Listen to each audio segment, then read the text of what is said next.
Like where we are selling, there's challenge because the task force will come, they will be chasing us not to stay in this place and sell market. As we are doing this small business, not that we have money to go and rent shop. We don't have money to go and rent shop, so we put in attach. And the government, they don't want us to stay in attach. God. So after removing all those little things, do you still make gain from the business? Oh, we thank God. We are making gain. That is why we are still there.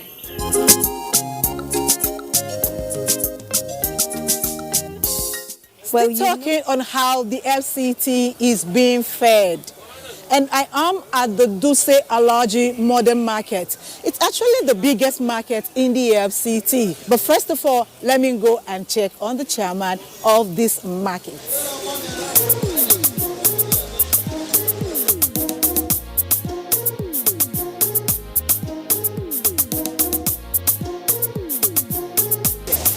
How is the market generally? The market now is okay, and let me say it's fine for now. Being that market were allowed to operate 5 days, traders are happy, and if you look at it now, people are now moving in and out to come and do their shopping with ease. No more congestion. What I mean. So, do you have your market running every day now? Yes, market operates now 7 days daily, every day, 24 hours. Yeah, every day, 7 days within a week. Okay. How do the sellers here get their goods, their products? How do they get the farm produce to sell? The sellers, that means the traders, do go to some markets to buy. Some go to the farm directly to buy. But there are some specific markets that you have to go and buy your goods, who are more of the wholesalers, and some you go buy directly from the manufacturers, then you take it to the market. Some go to the farm, like perishable items, they go to the farms directly to buy their goods, tomatoes, onions. Those who buy fish, meat, like meat. The main source of meat in FCT here is the abattoir, which is in the international livestock market. Well, most of the other perishable items, like fruits and the rest, came from Zuba. So they have to go and transport it from Zuba to this market. Well, the meats also come from Dede. Then the other ones come from also Zuba around Chimbashe. Would you say that the prices in Duse Modern Market is relatively cheaper than other markets around in the FCT? Yes, the prices in this market are relatively cheaper than other markets, because here we sell with consideration that the people living around us are people that you have to give them a very good price, a cheaper price for them to be able to buy. The affordability range is always being considered. Yes. So what about the quality of the produce that comes to this place? About the quality, we here in the market, we only look at, you understand, but we don't have any outsider coming to check the qualities. But we do ensure that people that do sell around, do go and buy, we make sure that we tell them to buy quality things and healthy products, which will promote good health for buyers, and also customers will be happy. It will create a very good relationship between the two. Okay, how do they clean the market? I can see that everywhere is clean. Yes. How do you monitor the cleaning, the sanitation? Yeah, here in this market of Duse Alaji Modern Market, we have a very good design and planned way of cleaning the market, fumigation periodically, and we have already people on ground who their main job is to clean the market every day to ensure that everywhere is clean. That's it.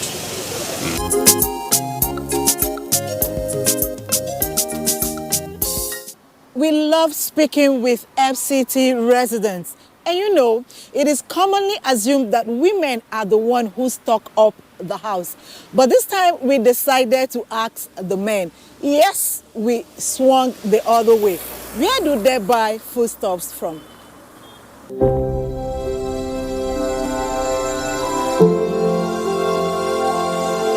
I prefer to buy it Abuja here, because if you are not mobile, the cost of transportation to the remote area is not easy. So the best thing is for you to just buy it here and it will be cheaper. But if you are mobile, you can go elsewhere like Suleja, Maraba side, maybe like Nasara to go and get it if in a large quantity. But if you want to buy in a small quantity, you can get it instead of you to travel to wasting transport and rest. I buy my food stuff in Abuja. Why? Well, I don't know if it's, I've never considered checking prices. You understand? Because I believe I get a fair rate at Sahad stores. I prefer Lugbe. Why? Well, Lugbe is more cheaper and the transport fare is even more cheaper there too. And it's more close to where I'm staying.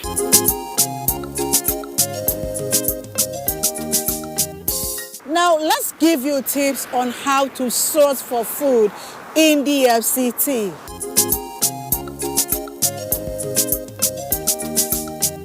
Sourcing for food to put on the table can be an adventure, and there are creative ways to do so. Here are some tips to help you along the way. With the current coronavirus pandemic exposing certain gaps in the way we live, growing food at home is now on the increase as the need for survival is essential. Even if you do not have the space, making use of wooden boxes and containers will do just fine. You can find many videos on social media to help you get started. Some foods like rice, yam, potatoes, etc. keep for much longer, and this can be sourced from markets much further away if the price is way less than city center markets. Supermarkets often discount produce about to go past its shelf life. You can forage in the discount aisle and creatively come up with something unique for dinner. Buy and eat food in season, as this is not only cheaper, but you can get maximum health benefits of the produce. You can also rear some home-friendly livestock, like chickens, to augment the protein intake of your family. However you source for your food, keep it clean and keep it healthy.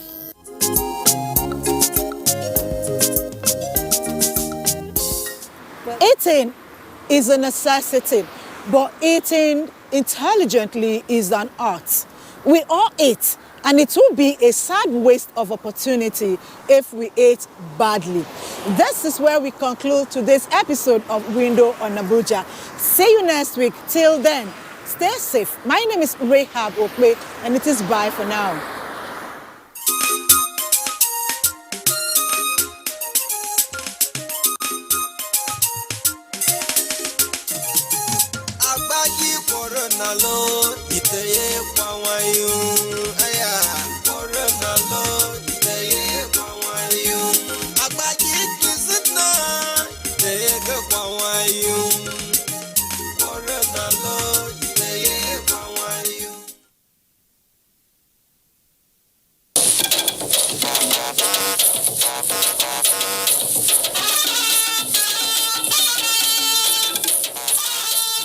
NTA News.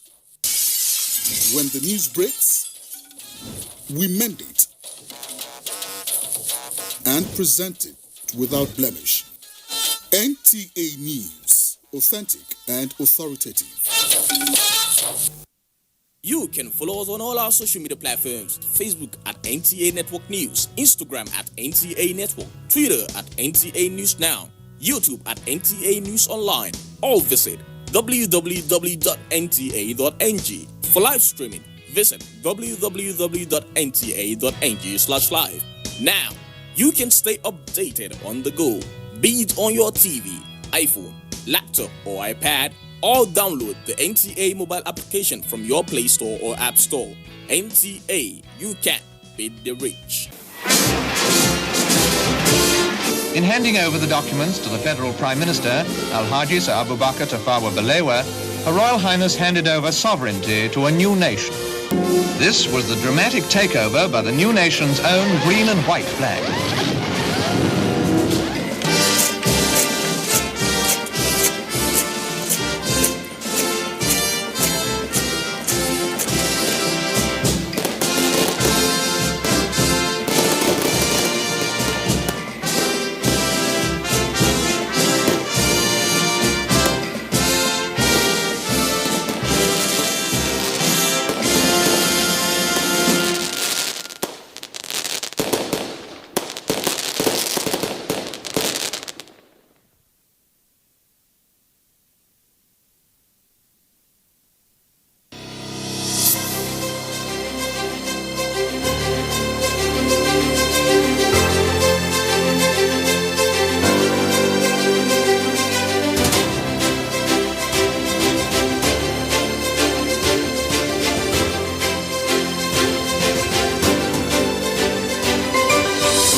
the place that unites Nigeria.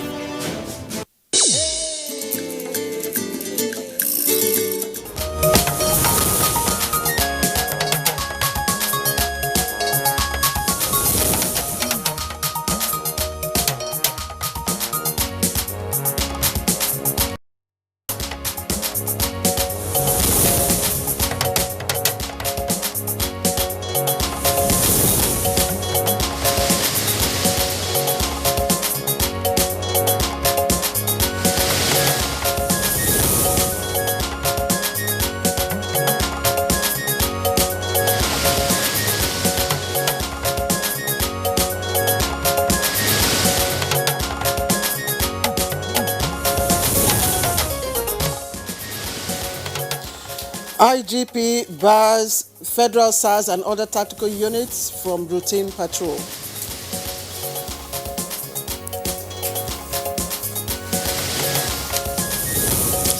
Vice President Yemi Osinbajo condemns brutality by personnel of the Special Anti-Robbery Squad. I had a meeting with the IG of police. We reviewed several of these issues. The president and I have had discussions on this. He's very, very concerned about it. Wants to see a reform. Presidency warns some disgruntled Nigerians against instigating organized labor.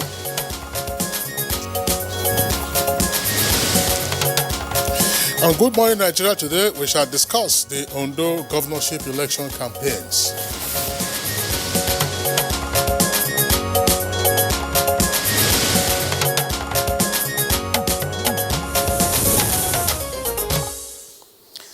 And so tick, the clock is ticking away, just like it did for the recently concluded Edo governorship election, bringing closer and closer the governorship election in Ondo State. That's right, Claire. We are now in the wake of the Ondo governorship poll, which is just about 5 days away, as this Saturday, the 10th of October, will be the turn of the Ondo electorate to decide who will govern the southwest state for the next 4 years. And there are 1,822,346 registered voters in Ondo State. But we are made to understand that less than that number, precisely 1,478,460 registered voters have actually collected their permanent voters card for the election. Now, that means that the fate of the candidates now rests, as it were, on the decisions of the almost 1.5 million voters scattered across the 18 local government areas of Ondo State. Same number of local government areas as Edo State, but with a higher number of political parties, that is 17 political parties and contestants for the Ondo governorship election.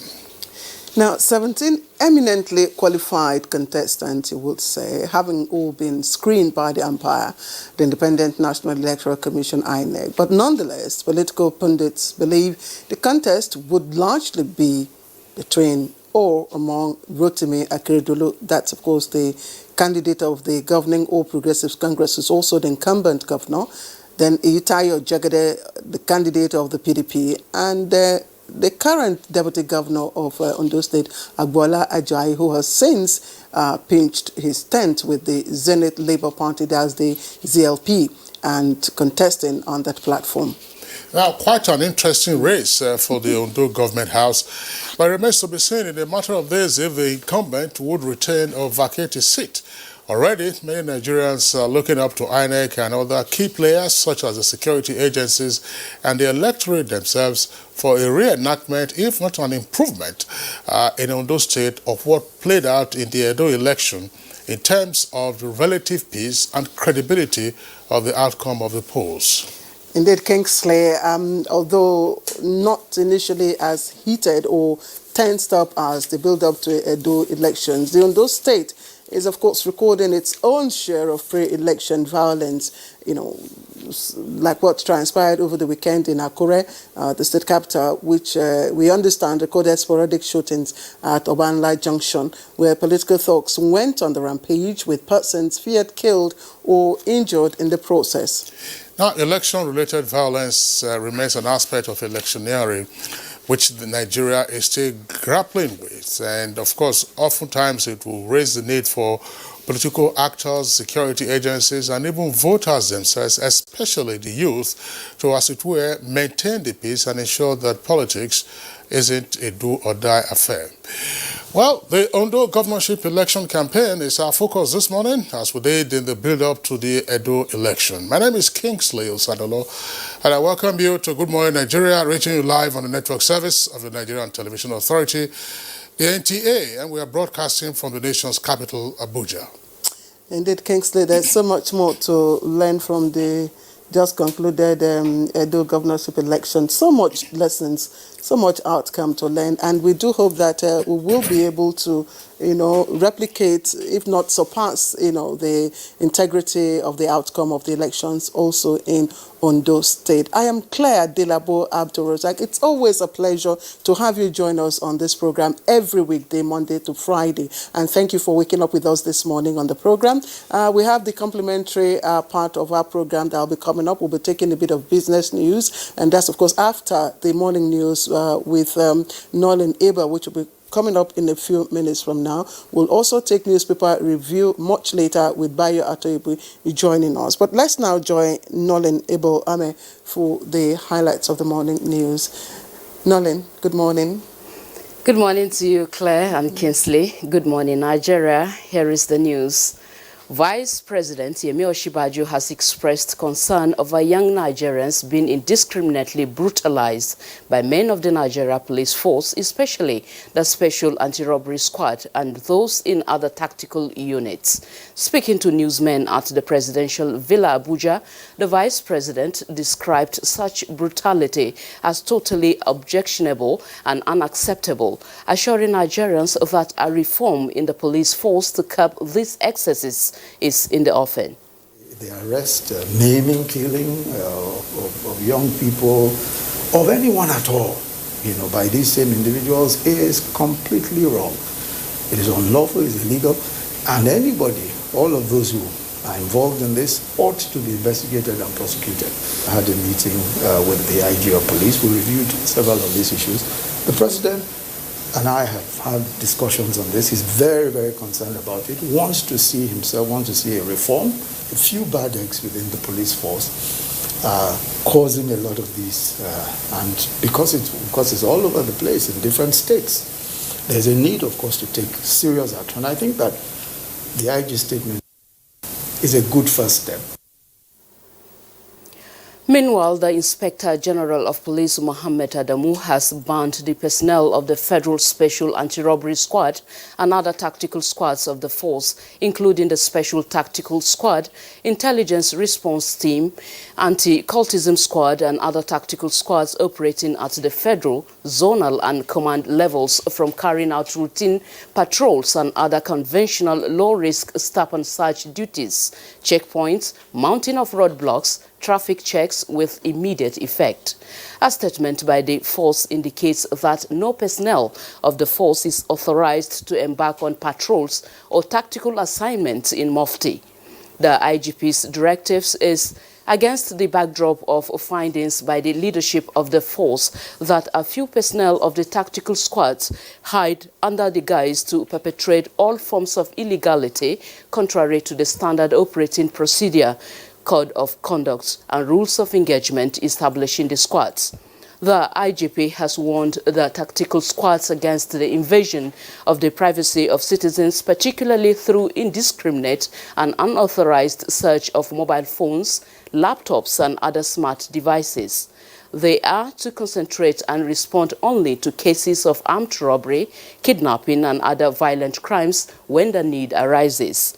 The IGP has equally warned that henceforth the Commissioner of Police in charge of FSAS, commissioners of police in charge of state commands and the FCT, as well as their supervisory zonal assistant inspectors general of police, will be held liable for any misconduct within their area of responsibility. Also, the Inspector General of Police, Mohammed Adamu, has deployed DIG Adele Olusholawe Bade, Deputy Inspector General of Police in charge of research and planning, to oversee the general security arrangement for the election in the state. To assist the DIG are AIG Karma Hosea Hassan, Assistant Inspector General of Police in charge of Federal Operations, Department of Operations Force Headquarters Abuja, and 11 Commissioners of Police. The IGP says no security aid will be allowed to accompany VIPs or political appointees on election day, noting that severe punishment will be meted out to anyone who violates the order. As electorate count down to October 10 governorship election in Ondo State, the police have warned political thugs and supporters of governorship candidates who have intention of causing trouble to stay clear of the state or risk the consequences. The warning is coming against the background of cases of violence caused by some alleged political thugs in some parts of the state during the ongoing electioneering campaigns. We've arrested some people in respect of that fracas that happened at Ipele, and I think that's already in the court. Intend to do more until we achieve the desired peace for the election that the police and everyone is looking forward for. Nobody should allow his or herself to be influenced or be used as tools in the hand of politicians for violence. Presidency warns against scammers on a suspended labor strike.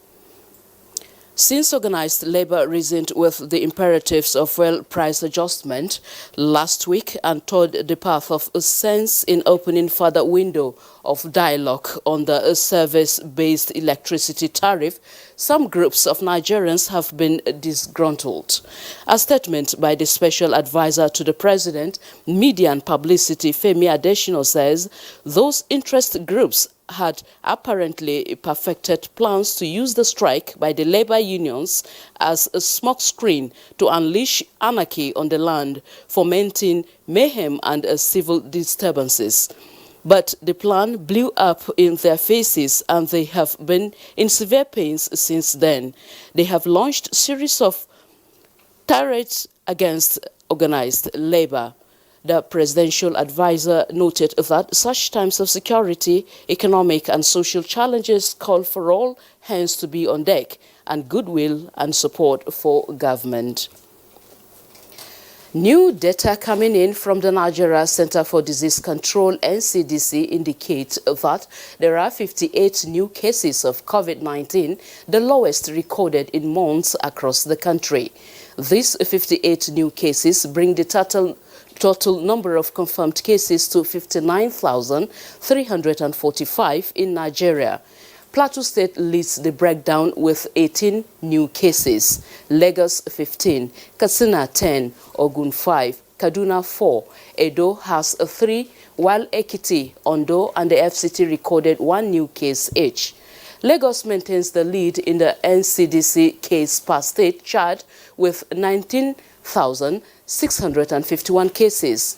Next is the FCT with 5,746 confirmed cases, while Plateau follows with 3,497 cases.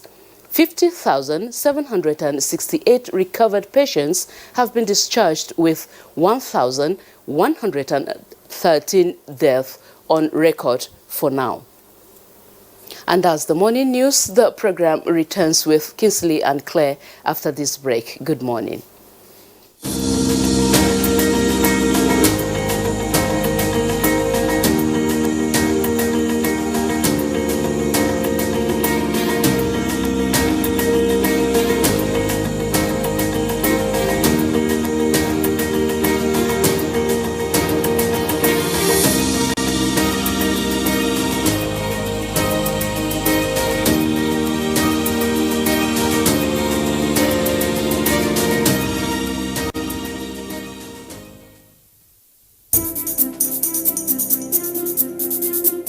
strong immune system increases the chances of victims surviving COVID-19. A corruption-free society creates opportunities for citizens to thrive and prosper. Build your immunity. Stop corruption now.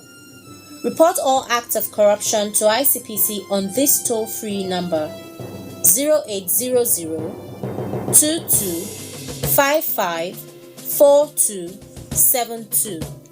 This message is brought to you by ICPC and NTA. Yes, that's the painful effect of what corruption costs you. But what does corruption cost us all? Watch Bad Guys on NTA Network, 6 p.m. to 6:30 p.m. every Wednesday from the Akin Fadeyi Foundation. Bad Guys. Who are the bad guys? Join us. Candidates who applied for admission into Ahmadu Bello University NTA TV College degree program in Mass Communication for 2020-2021 academic session are invited to a post-UTME and direct entry screening exercise scheduled as follows. Date: 15th to 17th October 2020. Venue: NTA TV College premises, Rayfield, Jos. Time: 9 a.m. daily. Screening fee: 2,000 naira, paid through the remitter platform in any commercial bank in favor of NTA TV College, Jos. Eligible candidates are those who indicated NTA TV College as their first choice and scored 180 and above in the 2020 UTME examination. Candidates are expected to come along with the originals of their O-level certificates, JAMB slips, birth certificates, indigenship certificate and proof of payment. Direct entry candidates are expected to come along with their original diploma certificates, A-level results in addition to the other credentials mentioned above. Shortlisted candidates without O-level results will not be cleared by JAMB. Therefore, all candidates are advised to visit any JAMB office or accredited CBT center nearest to them to upload their O-level results. Wearing a face mask is compulsory for admittance into the college premises, in addition to strict observance of other COVID-19 safety protocols. Announcer, Registrar.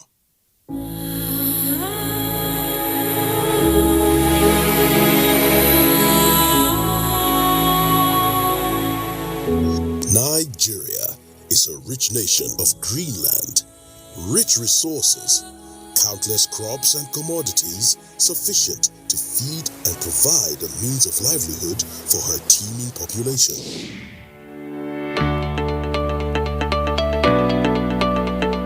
Chin up, Nigeria, the giant of Africa. Exciting times are here. We can be self-reliant and grow our economy if we work together to explore our potential.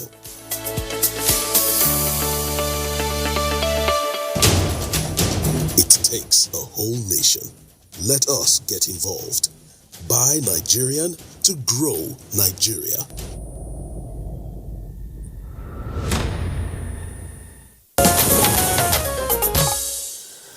You're watching Good Morning Nigeria on the network service of the Nigerian Television Authority. Next is business news with Chibobi Walter Nanji.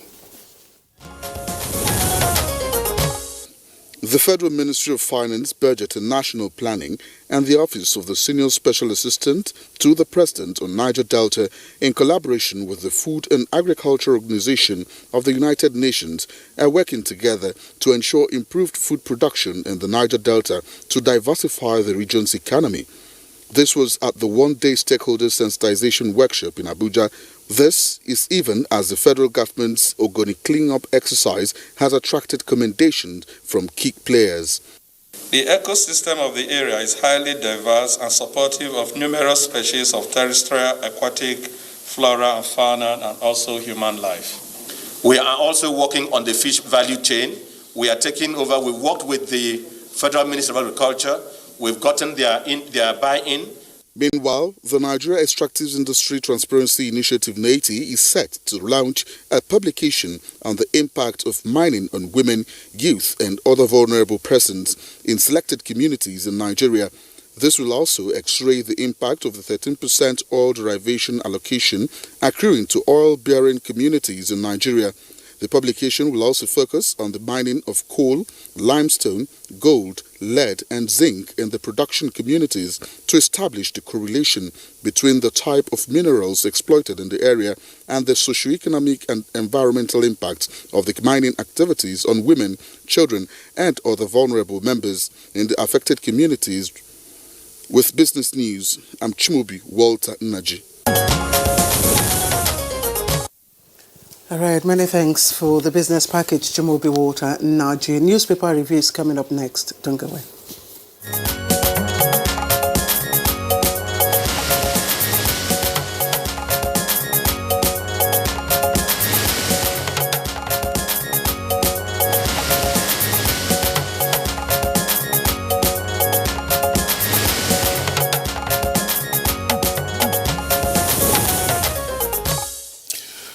All right, Bayo Tebe, we hope you had a nice weekend and good to see you. Yes, the restful weekend. I hope yours was also restful.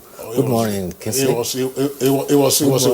was a wonderful weekend. Yes, it was a wonderful weekend of the 60th independent anniversary. Oh well, the 60th independent anniversary was on Thursday, and of course we're all still in the mood. But weekend is for sporting events. Yes, and anyone who watched television yesterday would have been thrilled by what transpired. What exactly transpired? 6-1.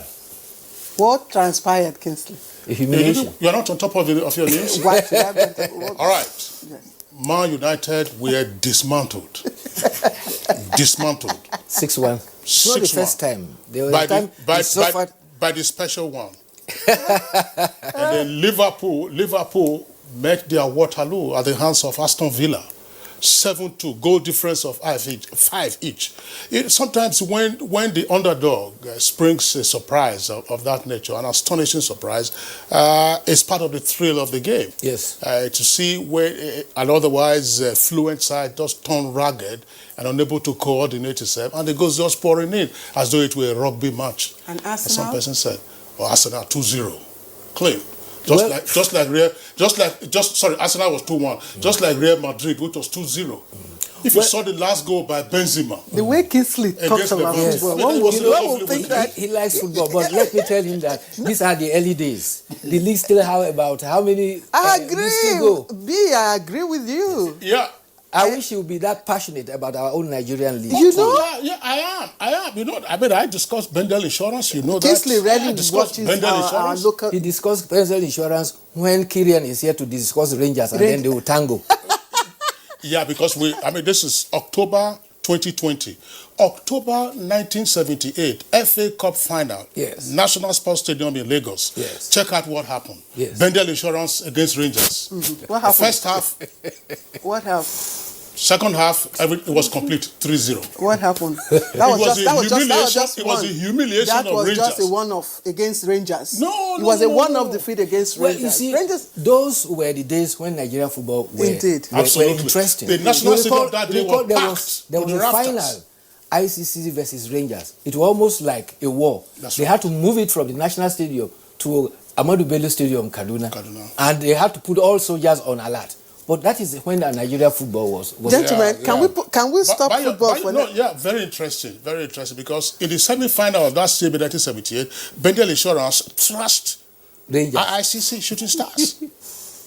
ICC took out ICC and then faced Rangers. These were the kings of Nigerian soccer. Indeed. Well, I know we have Dolphin Babes, we have Port Harcourt Babes, we have, all the Babes and Falconets, the Falconets. They constitute our Falconets. Yes. Yeah. All right. Oh, well, I think... and the champions of Africa, let's add. The Falcons are the champions of Africa. Yes, I'd rather talk about athletics.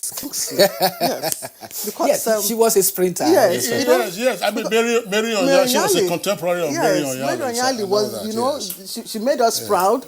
She's been the undisputed African queen, and since her exit, I don't know.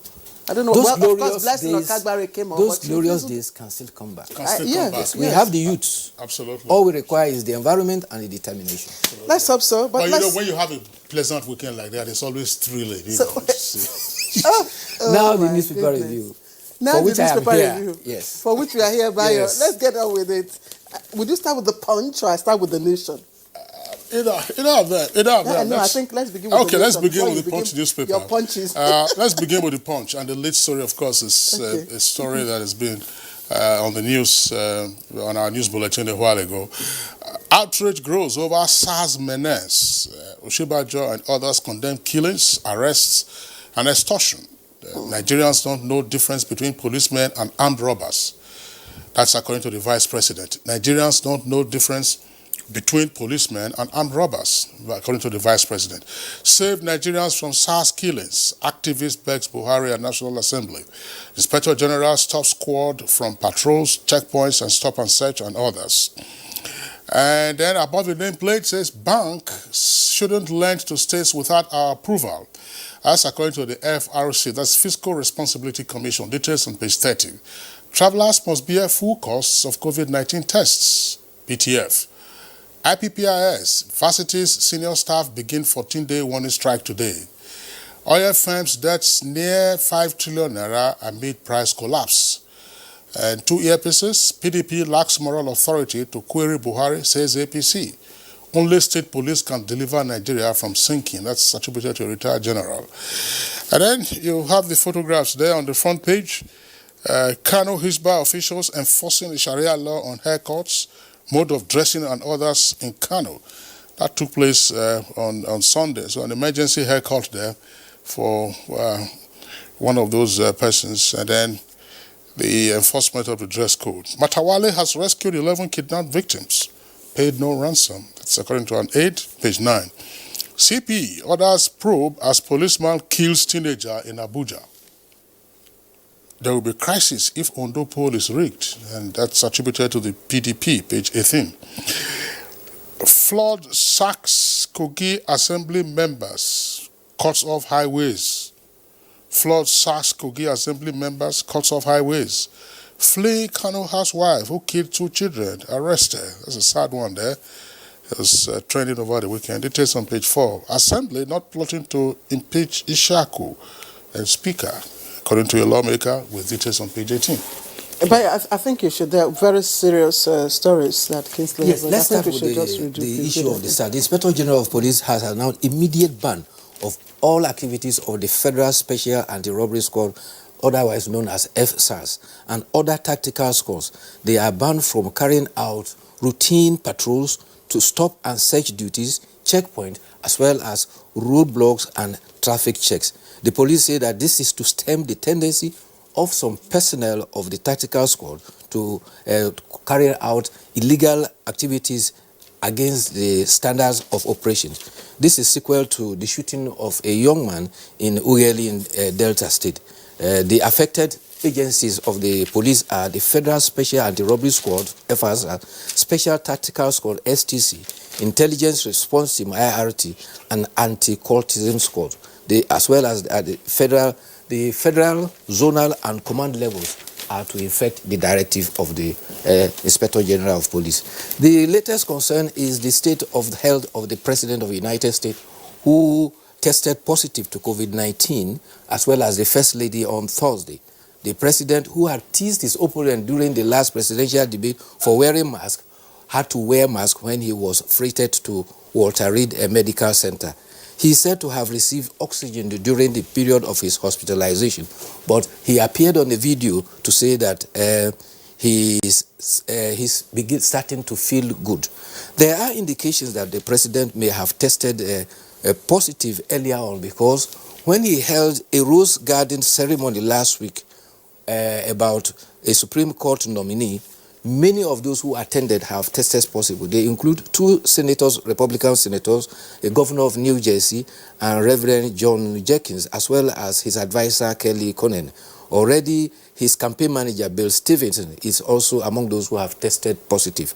However, Vice President Pence has tested negative. So also is the Democratic candidate, Joe Biden. He has also tested negative. It's about 30 days to U.S. election, and the affairs that the Trump campaign re-election has now entered what has been described as a tailspin. His doctor, Dr. Sin Connelly, says he's yet to be out of the woods. The next 14 days is very critical. Yes, in fact, the stories, coming out from, this morning from the U.S. says that the blood level of the president suddenly dropped, and that there are, indications that he might be transferred, So at least that's the report coming out from the CNN this morning regarding the health of President Donald Trump. So, but contrary here in Nigeria, this week, the last week we just witnessed the lowest cases of COVID-19. On 1st October, incidentally, we were lucky, we didn't have any deaths. 2nd October, we didn't have any deaths. And since we came into October, we have registered just only 2 deaths. And that is a significant improvement. For the result yesterday, we have 58 cases, and this is said to be the lowest on record as far as the COVID-19 cases are concerned. Yes, there was a report this morning about, how African countries are doing with the management of the COVID-19. And surprisingly, well, not surprisingly, Senegal has been doing quite well, according to reports, in managing, its... but the interesting thing I discovered is that Senegal has recorded over 1,000, cases? Cases, yes. And we are still in our... How many cases? As at yesterday, we have 59,345 cases. So comparatively, if you compare the number against size of population, Nigeria is doing much, much better, if you ask me. Well, some persons would argue that it depends on how much testing is going on. Yes.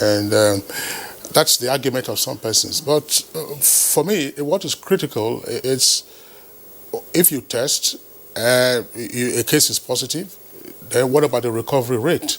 And more importantly, the fatalities. Nigeria is just about 1,100. 1,113. Yes, persons who have passed on, unfortunately. That number is a record. I mean, South Africa is by far the highest on the African continent. Yes. When you see the numbers coming out of Brazil, the US, and India, and Spain, and elsewhere, we have done pretty well. There's no question about that. But schools are due to reopen with effect from next week. And the critical thing is not to assume that coronavirus has been defeated. You see the behavior on the streets, you see the behavior in otherwise crowded places, at malls or marketplaces and all that. And people just assume that corona don't go, as Nigerians would say. This is a very critical period. Children and pupils and their teachers, they all need to take the requisite precautions. Some of the facilities that were set up, even in some offices or premises, those facilities are no longer in use, just for hand washing, simple hand washing. You look odd now in some places when you are wearing a face mask, but it is for your own protection and indeed for the protection of others. Kingsley, I've also raised, this concern about returning students, borders, those who are going back, especially, among the federal government colleges and all that. What will be the capacity of the hostels? And then how are they going to maintain the social distancing in those schools? And then again, who bears the liability of the COVID test? So the parents? Initially, there were rules that said that before students will resume, they will be subjected to COVID test. And arrangements have been made in some instances. State governments were bearing the cost of the test. There were even hue and cry in Ogun State when pupils were directed to private hospitals and they raised alarm, and that was immediately rectified. But the good news is that apart from instances in Kwara and Gombe, where we had a few cases of secondary school students who were sitting exam that tested positive, on the whole there were about 13 of them. All the federal government unity schools, not one COVID-19 case was reported, and that is tremendous. But they have not resumed. Yeah. No, those that went in for the SSCE. Okay. So now that they are going, the whole students are going to resume. The horizon is now becoming wider, yes. And there's need now for the caution to be double what they were doing before. Bayo, it's a very important start that you've just pointed out. You recall that there was a lot of apprehension when pupils in their exit classes were being asked to return to write their final exams, particularly those in SS3 and I think those in JS3 as well. There were concerns that you were likely to have a spike in the cases, but there's been several weeks since those exams started, and the national numbers do not indicate that there was a spike in the transmission of coronavirus amongst those students and pupils who were in their exit classes, and some of them have finished. Yes. I mean, those who wrote WASC, they are finished, and I think NECO is next now. Yes, they are starting to, I think today.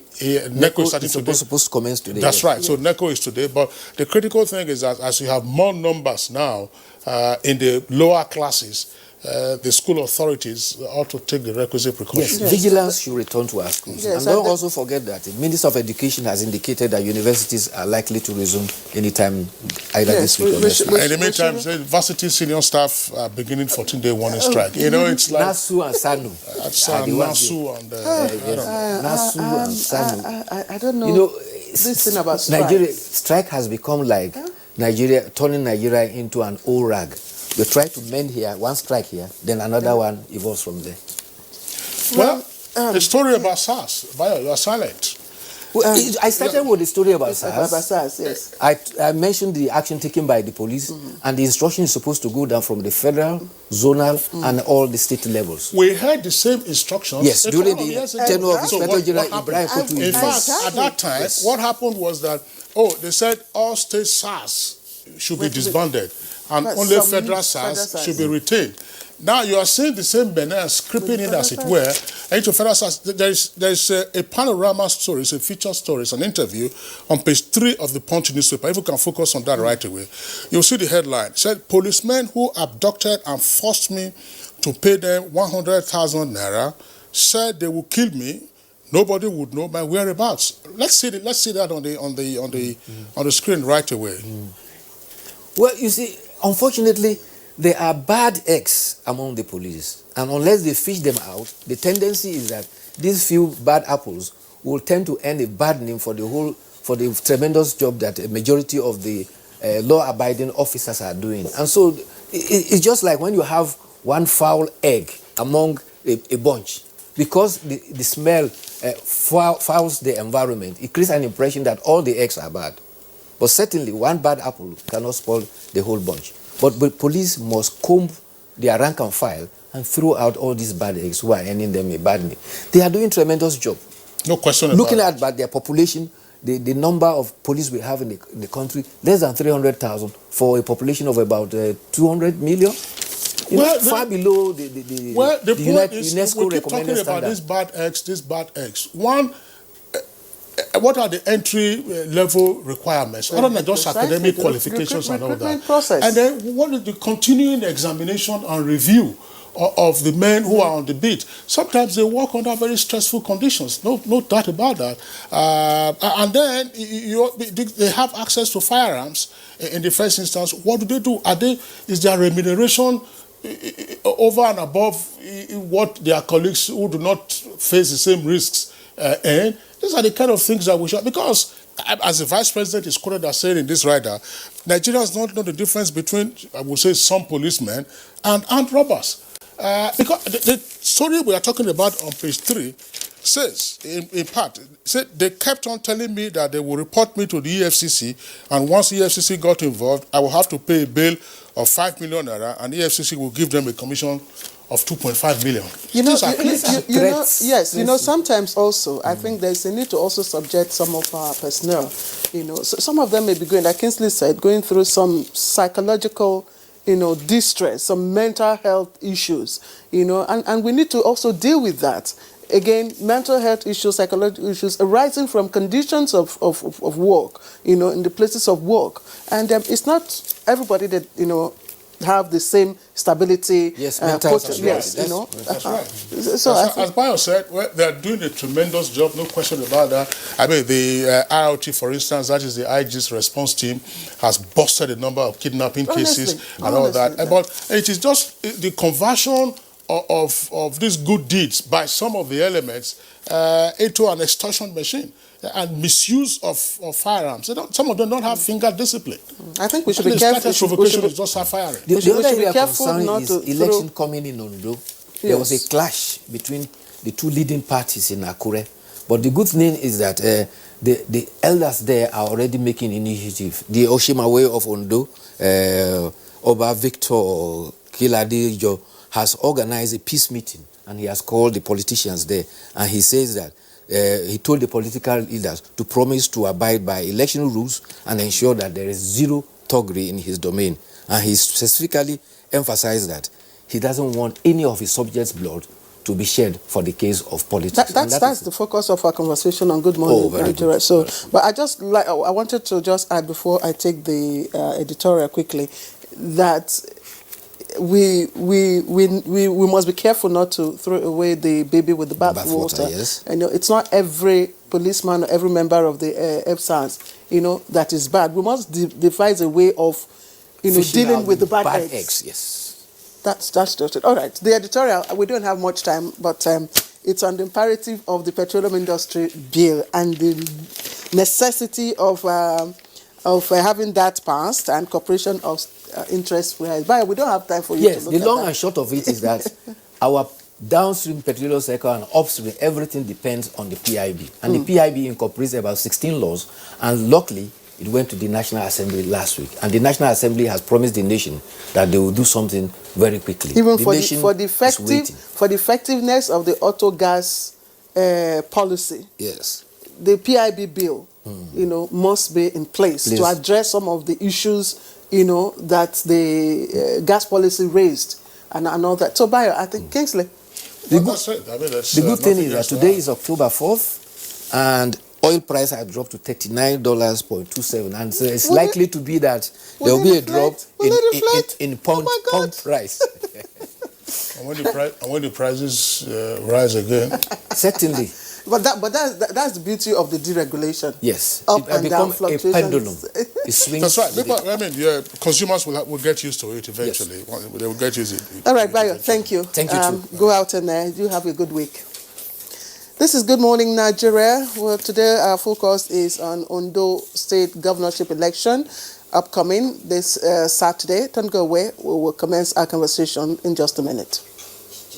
You desire to upscale your skills and capacities for better productivity? Then you need to attend the following courses organized by NTA TV College, JAWS, Archival Management System in the Broadcast Media, date 12th to 30th October 2020. Photojournalism and Photography, date 19th to 30th October 2020. English Grammar and Pronunciation for Broadcasters, date 26th October to 20th November 2020. Protocol Event Management and Public Relations, date 2nd to 13th November 2020. Intermediate Camera Operation Techniques, date 2nd to 13th November 2020. Intermediate Online News Reporting Skills, date 16th to 27th November 2020. The course fee for the 4-week course is 100,000 naira per participant, while the fee for other courses is 80,000 naira only. Accommodation inclusive. Venue for all courses is the serene and secure environment of NTA Television College, near Old Government House, Rayfield, JAWS. For more inquiries, please call 0803-314-4383 or 0806-980-9807. NTA TV College, JAWS, training you to be the best you want to be. Afro Culture presents First Nigerian Entertainment and Economic Roundtable, Lagos 2020. Theme: positioning the entertainment and creative industry to lead private sector role in supporting federal and state governments' efforts at achieving urgent economic diversification. The roundtable is supported by Federal Ministry of Finance, Budget and National Planning, Federal Ministry of Information and Culture, the Nigerian Television Authority, and Lagos State Government. For sponsorship and inquiries, call 0908-501-0000. Nigerian Entertainment and Economic Roundtable. Mainstreaming the entertainment and creative industry into the nation's economy.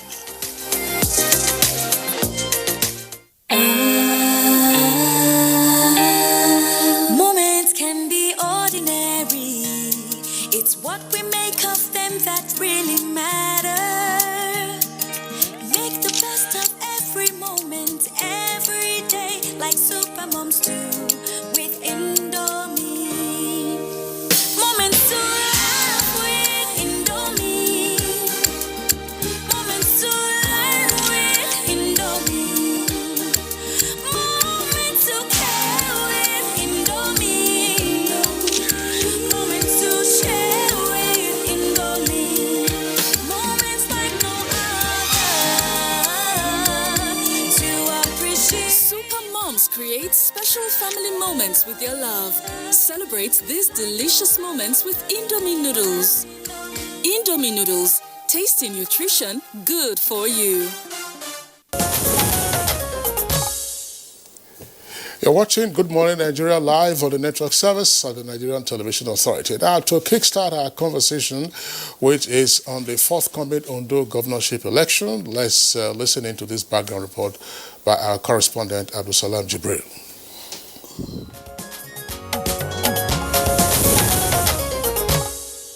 The Ondo State governorship election is about 5 days away, and preparations are already in top gear. No fewer than 17 political parties would participate in the election. Meanwhile, some political experts believe that the contest would largely be among Rotimi Akeredolu, the candidate of the governing All Progressives Congress (APC), who is also the incumbent governor, Eyitayo Jegede of the People's Democratic Party (PDP), and Agbola Ajayi of the Zenith Labour Party (ZLP), who is also the current deputy governor of the state. They are believed to be more popular among the array of eminent candidates and also having the political structure in place across the 18 local government areas of the state. Although the build-up to the Ondo election has not been as fierce as that of Edo State, the recent spate of thuggery and violence by political actors is already raising concerns. There have been several reports of violence being perpetuated by supporters of different political parties in Ondo State. In Akure, the state capital, for instance, there have been reports of sporadic shootings at Obanla Junction as thugs went on rampage. Several people have also been killed, maimed, and injured in the process. The recurring violence has once again brought to the fore the perennial problem of election-related violence in Nigeria's electioneering process. The Independent National Electoral Commission (INEC) has enlisted stakeholders such as civil society groups and traditional leaders especially to use their revered tools to influence their subjects against engaging in violence and electoral malpractice. However, the salient question remains: how can election-related violence be effectively tackled going forward? Also, the recent Edo election, generally adjudged to be free and fair, has rekindled hope in Nigeria's democratic process. How prepared is INEC towards replicating the Edo example and ensuring a free, fair, and credible Ondo poll?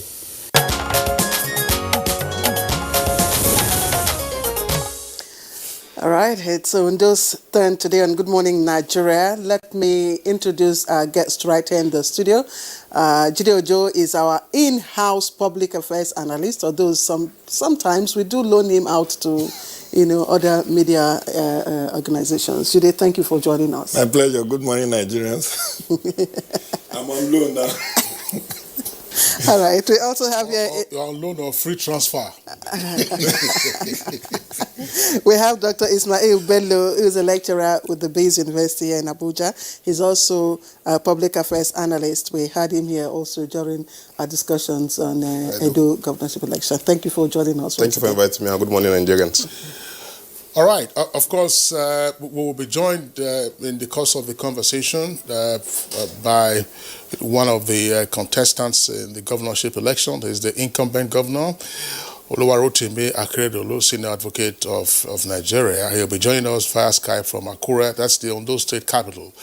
But let's begin the conversation with our two guests in the studios, Jide Ojo and Dr. Ismail Bello. Well, it's become so interesting ahead of the Ondo election when you find comparisons being made between Ondo and Edo, because Edo occurred on the 19th of last month. Heartwarming in the end, but a lot of tension in the build-up to that election. So, we might as well just ride on that and ask, say, from your own perspective, what are the similarities in the forthcoming Ondo governorship election with the Edo governorship elections which took place on the 19th of last month? Well, there are quite a number of similarities. Aside from the fact that they are contiguous states, Ondo shares boundary with Edo. Both of them have candidates from the ruling and opposition party. The two of them actually belong to the APC family before the defection of the Governor Godwin Obaseki, sometimes in July. Now, APC is the governing party in Ondo, And if you want to say the two main contenders were parallel to what happened in Edo, between Izeyamu and Obaseki. You have Eyita Ojegede and Oluwarotimi Akeredolu. Both of them familiar foes. They were the first front runner in 2016. Of course, Akeredolu defeated Jegede in that contest. Now, unlike in Edo, where the street camp, where Izeyamu and Obaseki street political camps, these two political juggernauts in Ondo actually retained their platforms. And now there is a third force, which is the incumbent deputy governor. Again, that introduces a peculiar scenario. An incumbent deputy governor who has defected to another party, contesting against his principal, while still retaining his post. But that's what the Supreme Court has said, that the joint ticket actually hangs at inauguration. Anything after that, you are on your home. Then you look at when you look at number of local governments, it's also 18. It's 18 in Edo, it's 18 in Ondo. Unlike in Edo, however, the 18 local governments in Ondo are evenly distributed. The south has 6, the central has 6, the north has 6. But unlike in Edo, where the south has more local government than other parts. But basically, they share. Then you look at the two of them also happens to be off-season, off-cycle election, arising from judicial intervention in the electoral process. Recall that 29 governorship elections were held in 2019, but arising from previous judicial intervention, these two states, contiguous as they are, have their elections off-cycle. So those are my immediate thoughts on the similarities and a bit of differences that we make. Then, of course, this longer is do not be Lagos or do not be Lagos. We will know whether Edo is not Lagos or Edo is not Lagos on Saturday. Right. But it's an interesting scenario. And even they share the same cultural affinity, exactly. Very similar culture. Particularly when you look at Owo and Benin, they are almost the language is even getting. They are neighbors. Neighbors. Edo people founded parts of Ondo. So you can. Yes. They have that cultural affinity. Yeah. Exactly. So, Dr. Bello. Yes. I know you also want to tee off on the similarity, but I'd like to take you back. Let's look at the historical peculiarities in Ondo elections that might define or shape, this election. Okay, going back, as you stated earlier, this is an off-season election, which happened in 2009 as a result of judicial intervention, which displaced Governor Agago and brought back the Labour Party candidate, Governor Mimiko. Looking at the election and the antecedents, some will say, okay, it's going to be a two-way thing, a two-party fight. Some will say, oh, there's a third force. But looking back to 2016, where OK defected from APC to AD, it did not make any significant difference. APC still carried the day. So I want to believe the same thing will happen now. The deputy governor defected from APC to PDP, from PDP to ZLP. So I don't see any difference, so to say. I believe the APC should carry the day for this present election. So some believe that, I don't know in what states it is now, but, it's been difficult for an incumbent to secure his second term. Does that also apply in Edo? I think the first governor that did that was Mimiko. Yes. That secured a second term. Yes. Yes, looking at the election, 1999, it was Adefarati, 2003, Agago. Mimiko was able to break the jinx, and from what happened in 2016, I want to infer that I don't think it will be, as I said, a three-way thing with the defection of Agbola to ZLP. ZLP only has one candidate in the House of Assembly, who is the deputy minority leader. They have no candidate in House of Rep or Senate.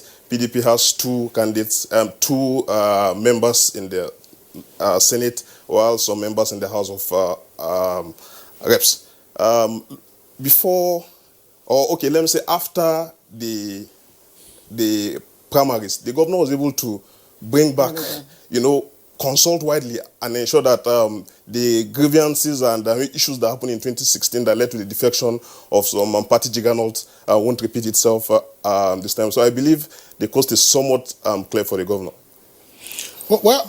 Claire was raising the issue of the history of Ondo, and perhaps what readily comes to mind would be what happened in the First Republic, and much more critically, what happened in the Second Republic in the 1983 elections, when Chief Oboruowo in the old Ondo State was declared winner, and then you saw the spate of violence and bloodletting and arson that accompanied that. Oboruowo had to seek refuge in Lagos. But I'm just wondering, Jide Ojo, well, that kind of violence is it not now a feature of our electioneering? Yeah, we have clashes here and there, but is this something that Ondo people and indeed other watchers and stakeholders in the electoral process should be concerned about, that perhaps there might be some sitting rage, and if you provoke it, then it just might be a flare-up? Exactly. Although, as you rightly pointed out, when that electoral violence broke out in 1983, it was a bigger Ondo state. So you have Ekiti and Ondo people. But when there was issue of rigging in 2007, the one that this appeal court ruled in favor of Mimiko, you didn't see that playing out as much. So I think maturity has come in. But then you can't take Ondo people for granted. The bottom line is that right now, I'm very worried and concerned with the spate of violence that is playing out. Even yesterday, there were shootings in Akure, in Owo, in Oba. Quite a number of places there have been incidences of electoral violence ahead of this October 10 election. And I think it's becoming a pronounced and, a very pronounced action in the lead up to every governorship and every major elections in Nigeria. People have to be reined in, in Edo, the Oba of Benin even have to call the political gladiators together, demonstrated with them, and extracted commitments that they will allow peace to reign. Now, tomorrow, INEC and the National Peace Committee is also initiating another accord signing event among the 17 political parties and contestants that will be. But I think we should be ashamed. 60 years after independence, that we are still allowing issues around electoral violence, vote buying, and all manner of shenanigans still playing out in. I mean, if you want to govern a people, you should not inflict injuries. There should not be deaths. There should not be vandalism, all because you want to have an edge over your hand. And the irony of it is that all these people, the political gladiators, you ask this camp, they say it's the other camp. There is always a blame game going on. Nobody will ever admit that it's their own supporters that are initiating or what. So I think the political security agencies widely and the police in particular needs to do a lot more to pull the carpet off the feet of these political, because they obviously have not responded to moral suasion not to engage in violence. They still believe it's one of those Machiavellian principles they hold on to. We saw a bit of that playing out in Edo. So I think we should still give them the benefit of that and wait. Even though the violence you talked about, by this time in Edo, it was everywhere was, tension was high. And the discussions were centered around the security situation, how would it play out? But at the end of the day, we had just the pockets of, skirmishes here and there. So I think we should just probably keep our fingers crossed and hope that the moral situation would work. Kirsty, we've got the governor on. That's right. We indicated earlier that we'll be joined in this conversation this morning by the Executive Governor of Ondo State, His Excellency Oluwarotimi Akeredolu. He's joining us via Skype from Akure, the Ondo State capital. You can see him there on the right side of your screen. Governor, it seems to have disappeared. We've had the governor on several occasions in the past discussing other issues, but we're having him this morning as a candidate of the All Progressives Congress in the governorship election coming up on the 10th. That's Saturday this week in Ondo State. Your Excellency, pleasure to have you with us on the program. My great pleasure to be here. All right. Well, you are up against 16 other candidates in Saturday's election. Ahead of the election, what is your mood? What is your camp reporting to you? Are you hopeful or you are having jitters? Well, let me start by letting you know that for me, election, I've been in this for about 2-3 times now. This will be the third attempt. The first one failed, the second one was successful. This will be the third time we are going to election. So I'm already used to it. I'm no doubt optimistic that we will sail through. So for me, it's more like a routine. For every other 4 years, you do it. Maybe this is last attempt. This is the last time. Anyway, not attempt. I'm sitting governor now. This is probably the last time. When I win, I don't have to come and contest to be governor again. But I can assure you, I'm very optimistic. But before I end this, let me say this. When I saw your intro, in which you said several people were killed, that would not be correct. I don't have report of death in the fracas you refer to in Akure. I don't have report of death. I know that people were wounded, which is unfortunate, but I don't think to use the word several would be right. No, I don't have any reported death arising from that fracas. For that correction, we hope that those whose heads were broken are receiving treatment in the meantime. But just clear, let's get into the election proper. For you, Your Excellency, what are the key issues in this election?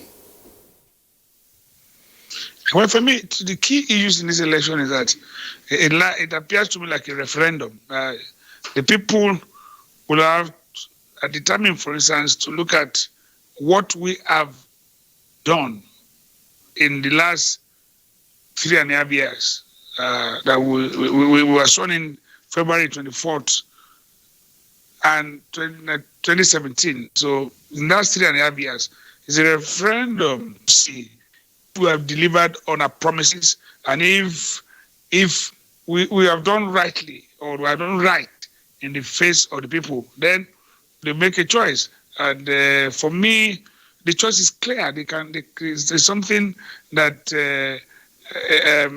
average Ondo State citizen can see. I mean, our little achievements are there for them to see, and I believe that with that, other issues about coming up that is contending in the what I would call political space about whether there's a force or no force and all those things.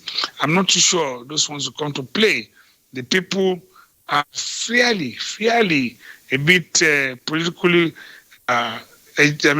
savvy enough to make a choice as to what we want. Okay, Your Excellency, thank you once again for joining us. I know you had to get up rather early to be part of our program. We really appreciate it. In your first tenure, you campaigned almost, I don't want to say without experience. You didn't have maybe democratic dividend structures to point at, but you won regardless. Now, what are you selling this time around? Now that you have been there, you spent almost 4 years. What are the high points? What are the products? What are the brands that you are selling to the people?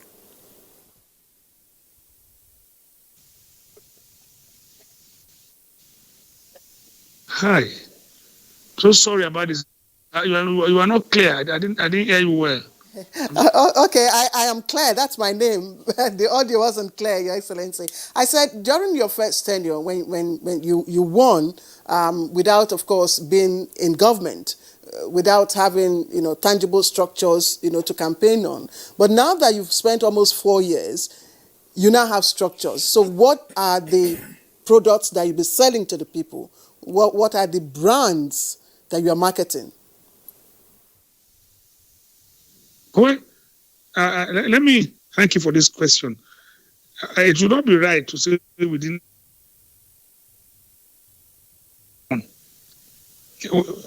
Before ran on the platform ACN, and at that instance we ran against an incumbent, and we did fairly well, and yes, we did not win the election, but the next time, 2016, when we came back, we had built a structure. The structure was there for us, and that worked for us effectively. And the only way, what I probably accept is that now we are firmer on ground than when we were not in just now, and we are firmer on ground. So for this, probably in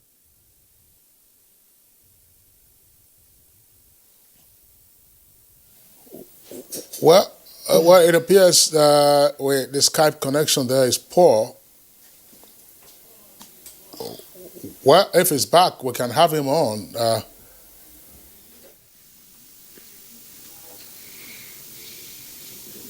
Sorry, I don't know.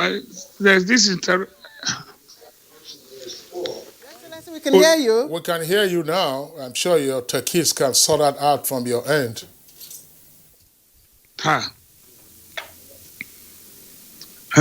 Are we all right now? Yeah, that's right. We're okay. We can hear you now. Please continue from where you stopped or where you thought you stopped.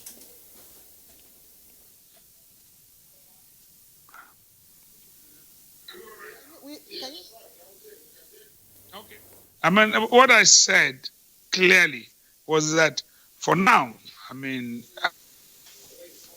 yes, where I stopped was that I think I said that now we have a better structure on ground, and with that would no doubt that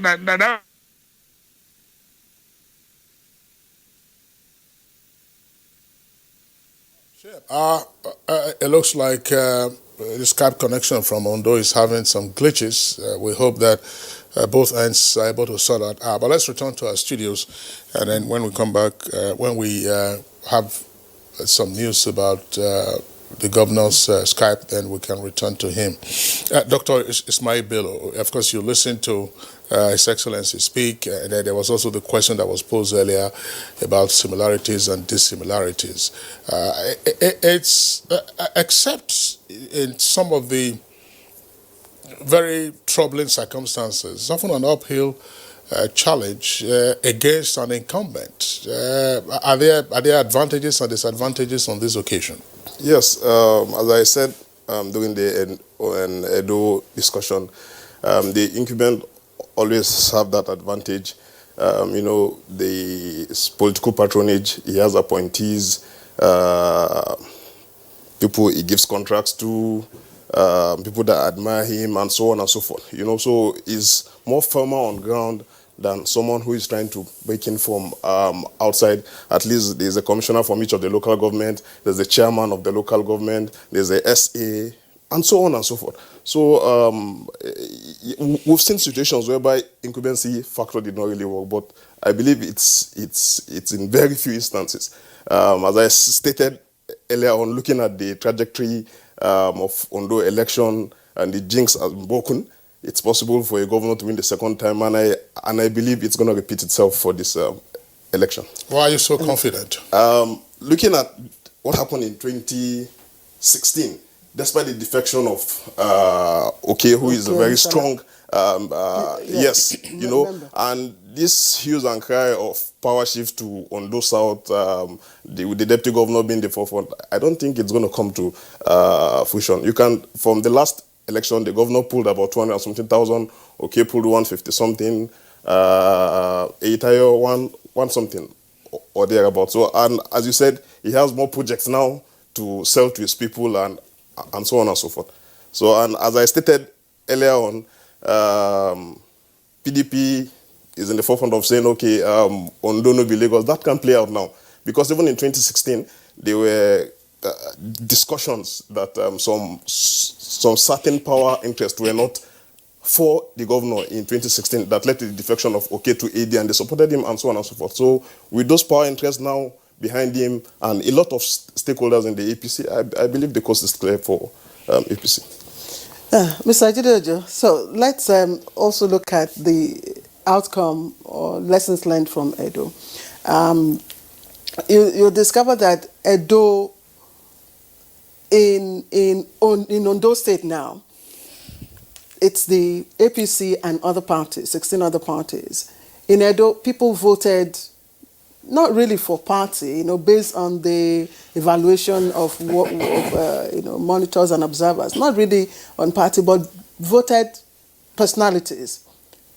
Do you see that playing out in Ondo election? It may well play out. I'm not as optimistic as Dr. Ismail Bello because election has ceased to be on a incumbency. We saw incumbents lose election in 2019. It happened in Bauchi, it happened in Adamawa, and a couple of other places. It happened in 2015. It has been happening. I'm just telling you also of even the more recent one. Emi Abubakar lost in Bauchi to Bala Mohammed. You have Jubrila Bindo losing to Fintiri in Adamawa. And that can happen. What happened now is that I still believe it's a three-horse race. Three-horse race in the sense that now the three main candidates are from each of the senatorial districts. So look at it now. If the people of Ondo South decide to say it's our turn, and they all massively vote for the deputy governor, who is one of their own. What will be the voting strength? You should also know. Yeah, the voting strength may play out. But don't forget, who is backing ZLP is the immediate past governor, Mimiko.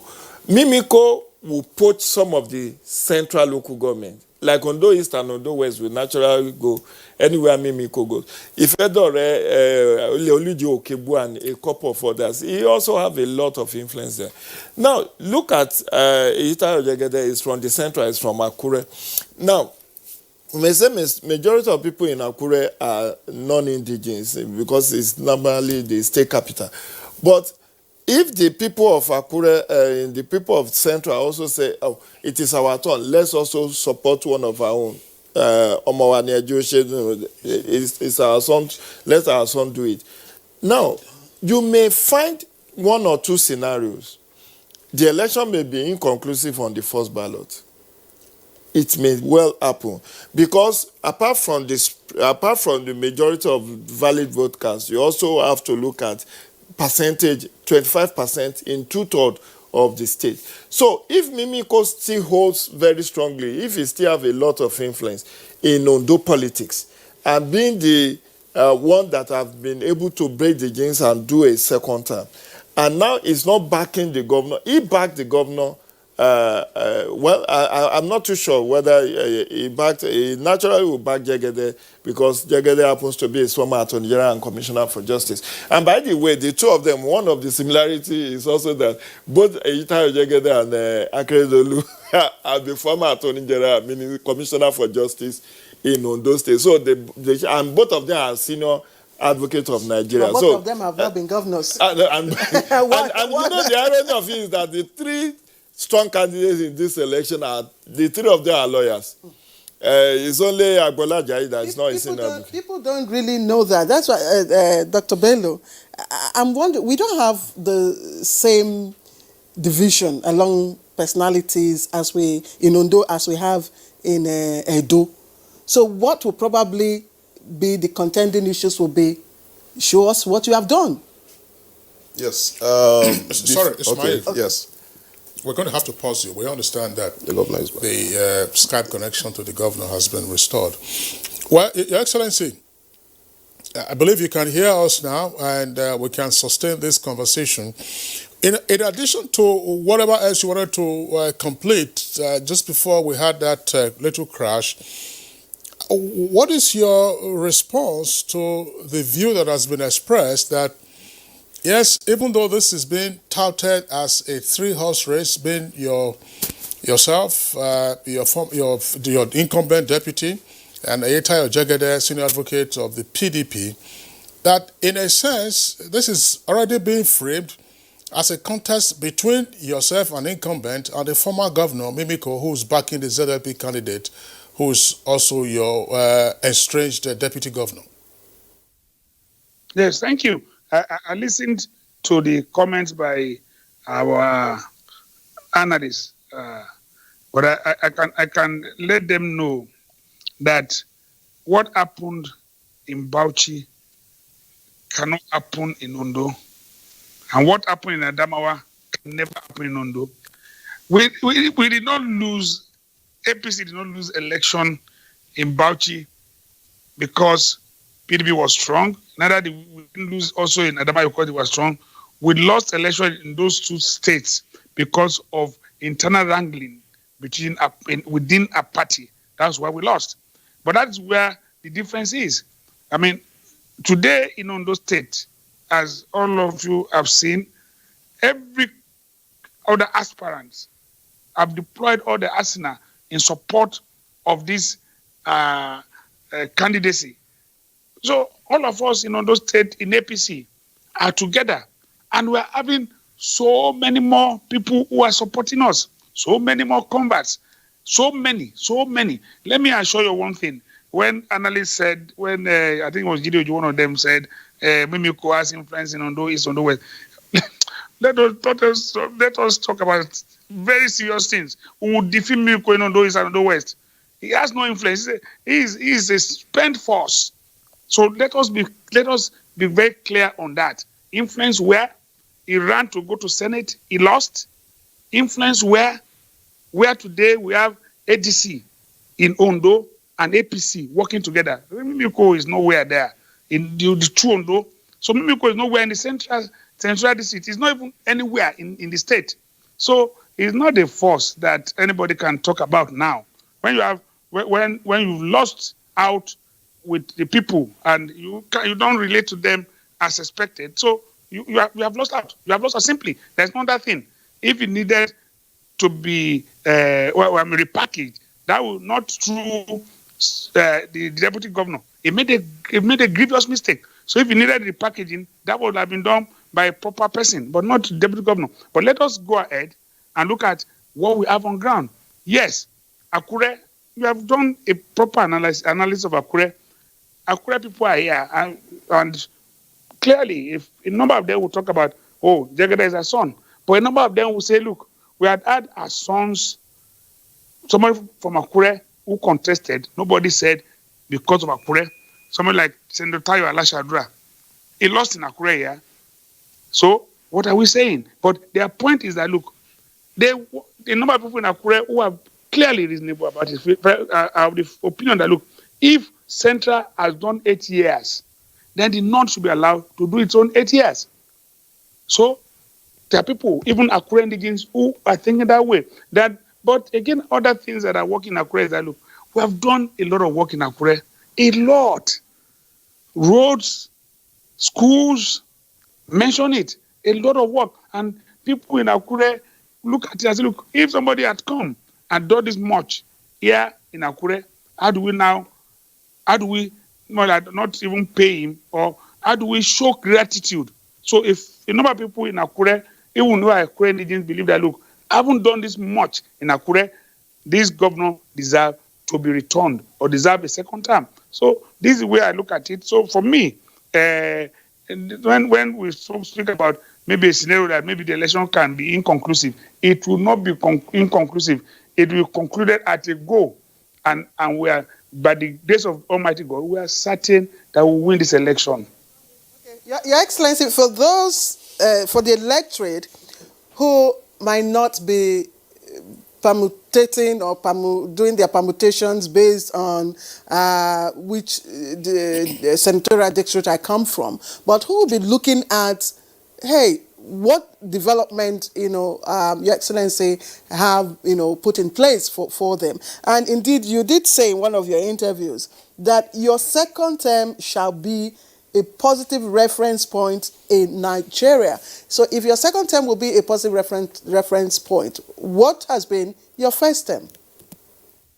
So my first term, when I said my second term will be a reference point, my first term is laid a good foundation for me to build on.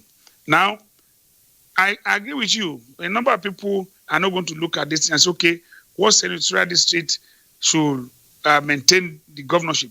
But I know that quite a number of people in the North Central District are convinced that, look, based on fairness, the North should be allowed to finish its 8 years. So we are solid in the North Central District, very, very solid. But when you talk about reference point, there are a lot of things we have done. It's just that I believe that if we are given opportunity in a situation where we have continuity, we'll be able to build on the solid structures we have put in place.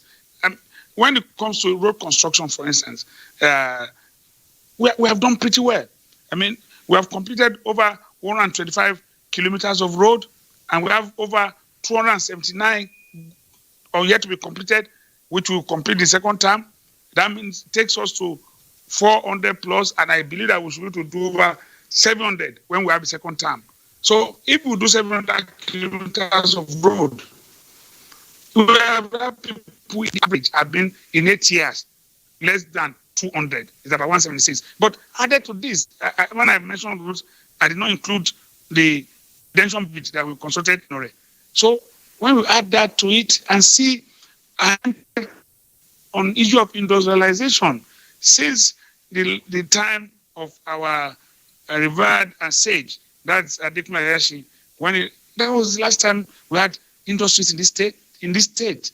We came in here, we got so many foreign companies or investors interested, and there are companies now in Ondo State. We can mention over 10 that have come up since we came into office.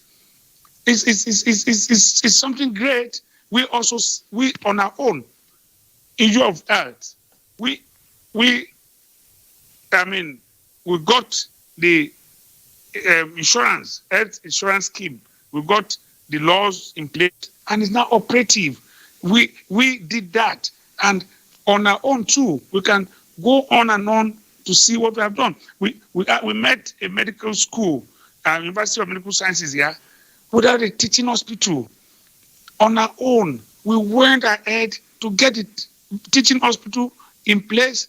We met the Unimed because salaries were not paid. Most of the what I would call consultants had left. So accreditation for that university was almost nil. Today, we have over 15 courses already accredited for that university. So a lot of things we have done. We have put in place so many great things that the people of Ondo State cannot forget. So when you talk about my first time too will continue to be a reference point, because people will say, after Papa Adekunle Ayashi, who else have brought a number of industry we brought? Who else? I mean, look at today, we have promising a school of public health in another location, not outside, not even inside the University of Medical Sciences. Is it the university in Okitiupa, that Olusegun Agagu University? This was a university that abandoned for 8 years. Today, it looks so good as a university. The people of Okitiupa, when somebody says not on the south, We will win in the South because of what we have done. We have worked in the South.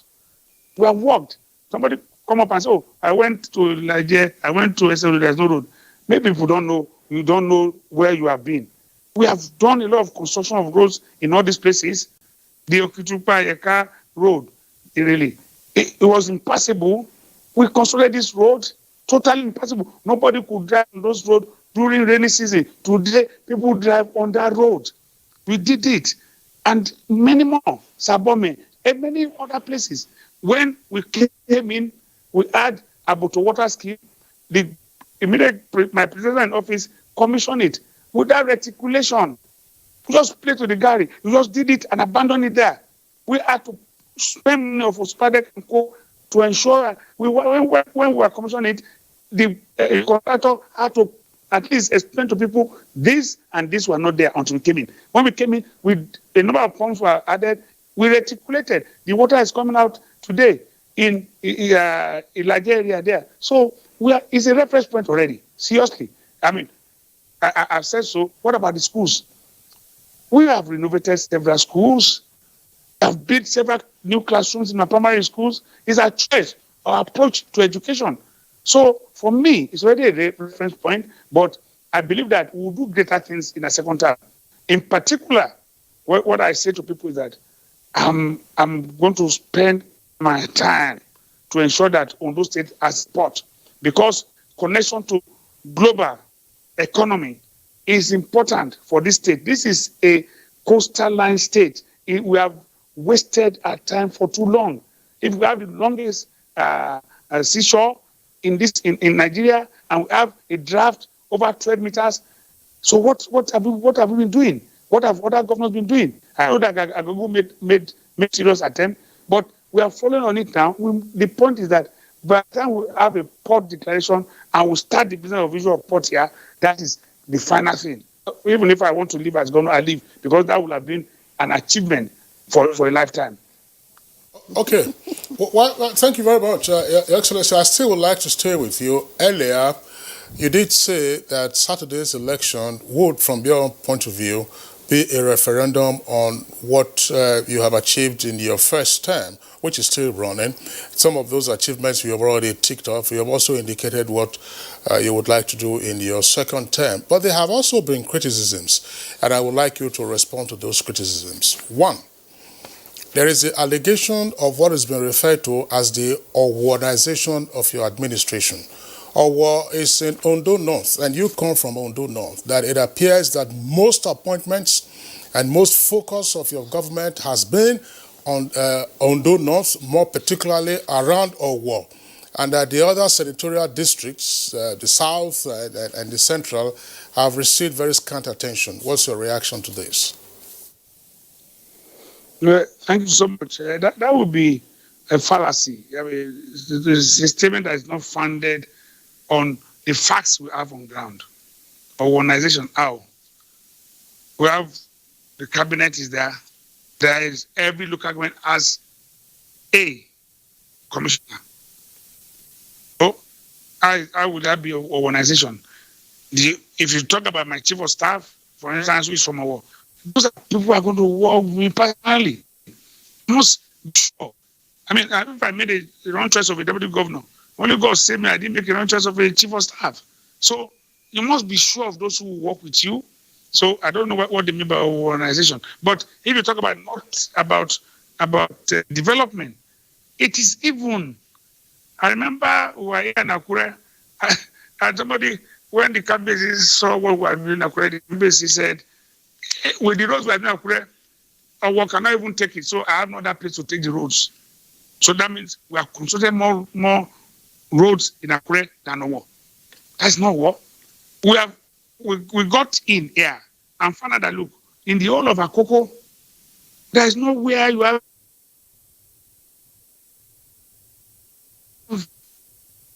It appears we're having another freeze again. But if it's back, I think we can. Yes, we can hear the governor speaking. Yeah, we can hear him in the background. I'm hearing you. So what I'm saying, let me just conclude. We had no drug carry in the whole of Akoko, I felt it was most unfair. And I went all out. Akoko is not a war. Ikare is like the capital of Akoko. And I felt we must realize the road there. And we are doing it. So there is one place there, one hill, they call it Okelabulito, which we brought down and had a drug carriageway constructed there. That is in the north. If people talk about south, in the south today, that's where we have a bridge. Our southern people cannot forget it. Or a bridge serve the whole of this country. Those who go to the east today, they go with ease. Those who come from the east to Lagos, they go with ease. I remember those are our brothers who are going to the north. They say, look, today they can drive within 15 minutes they are left already before they could be in Ore for hours. So it's not only in Owo, or it's not Owo. So the university in where we are calling in Okitupa is not in Owo. I'm not set out to establish a university in Owo, but I was set out to make sure that the university we have. When we got there, it was a museum for abandoned project. Nothing was done there for 8 years. Today, we have done a lot there. That's part of South. We have had roads in Irele. We have had roads in Esaudo. It's clear that we constructed. So, Sabomi, all those roads I mentioned the other time, is not our. We inherited a university in Unimed that had nothing. Today, Unimed is in Ondo. That's not our. We are building 2 500-bed hospitals, one in Ondo and one in Akure, as part of the teaching hospital complex. So nobody can. It's not right, but people can say whatever I want to say. But I know that we are running a fair government that has impact in all areas, every nooks and cranny of the state. What about the schools, primary schools? Were they all in Owo? More primary schools were renovated in Okitupa. More. When I saw the list, well, fair enough, I thought I expected it. So there's nothing wrong in it. So more primary schools in Okitupa in the south. More. And every local government, every nook and cranny of the state were included in all those primary school innovation and building of new classrooms. It's not a case of establishing what some other people call.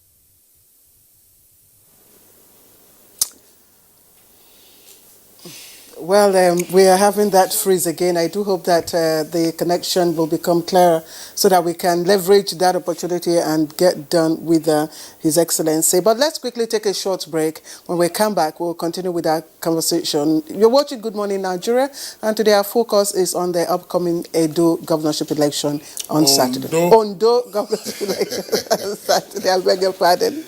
It's Ondo, not Edo.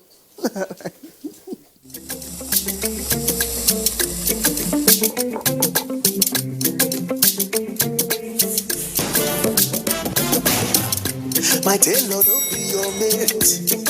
He don't dey for your grade. If he knock you agbada, your tailor go dey lambo. Anytime I want to celebrate, he go so the cloth he no dey late to. He dey sweet me like a chocolate. Oh. My tailor no dey disappoint. Oh. Tailor we go Harvard University. Oh yo yo. You don't go the jump like a baka. If you see my tailor, make that switch today and enjoy all calls at 11 kobo per second. Free data on every recharge and double data for 3 months on the network with the widest 4G coverage. Okay, my tailor. Airtel, the smartphone network. A new edition of TV Guide is out, featuring great personalities from all walks of life. Expository interview with a young TV presenter who shows passion on what she does, Morayo Afolabi Brown of TVC. Pick a copy of this compendium of mind-blowing stories and get abreast with issues as regards media convergence, leadership, health, star profiles, star programs, fashion, sports, human angle stories, and lots more. Meet some media professionals within our space who have paid their dues in no small ways. TV Guide, very incisive, very educative and compelling. Grab a copy at the vendor near you or NTA stations nationwide. TV Guide, your indispensable companion.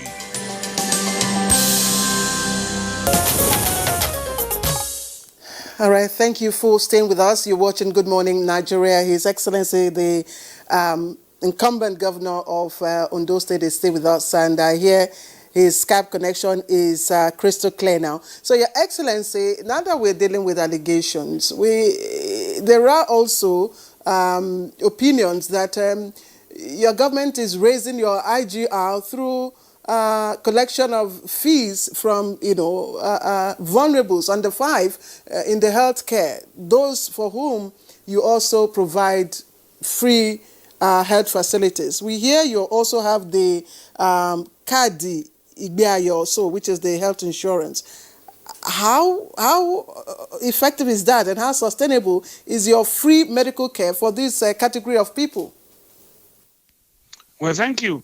Well, Kadi Igbeayo is not stricto sensu, is not for medicals or for health. Kadi Igbeayo is like citizen card. That okay, you're a citizen of the state. So even if you are well, we expect you to have Kadi Igbeayo. It's something that was started by my predecessor, and I felt it was a good idea.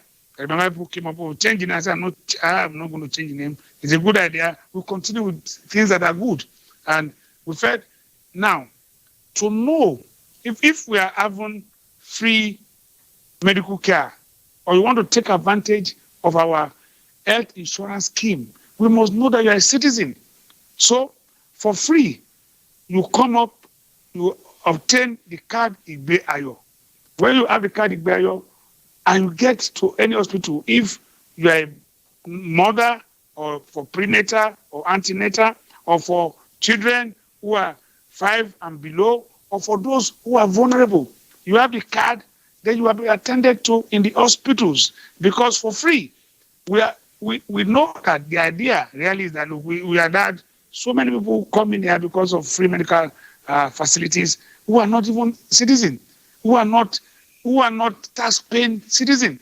All these things mean a lot to us. Now look, okay, you want to come in here. When we got here, we did not have health insurance scheme in this state. It took us some time to put it in place, and I think we are one of the few states that have health insurance scheme now in the country. So we had to do that, and after doing that, with insurance, it's easy for you. And for as long as you are registered, simple. Just going into any hospital, even if you are not a pregnant woman, even if it's not issue for mother and child alone, but we just had designated hospitals for mother and child. And when we got in here on mother and child, there was only two mother and child hospitals.